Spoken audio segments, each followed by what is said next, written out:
Welcome back. So I'm still reading the narrative of Harriet Jacobs, and the theme here is how slavery intensified the selfishness of white people. All of us have a tendency to be selfish, but some people live there.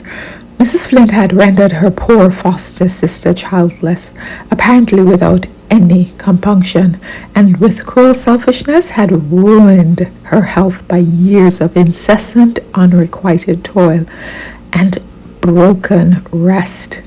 But now she became very sentimental. I suppose she thought it would be a beautiful illustration of the attachment existing between slaveholder and slave if the body of her old, worn-out servant was buried at her feet. She sent for the clergyman and asked if he had any objection to burying Aunt Nancy in the doctor's family burial place. No colored person had ever been allowed internment in the white people's burying ground, and the minister knew that all the deceased of our family reposed together in the old graveyard of the slaves.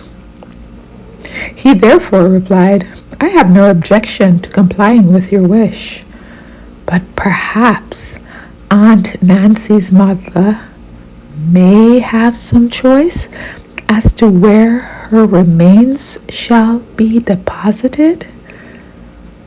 It never occurred to Mrs. Flint that slaves could have feelings. When my grandmother was consulted, she at once said she wanted Nancy to lie with all the rest of her family, and where her own old body would be buried. Mrs. Flint graciously complied with her wish, though she said it was painful to her to have Nancy buried away from her. She might have added with touching pathos, "I was so long used to sleep with her lying near me on the entry floor."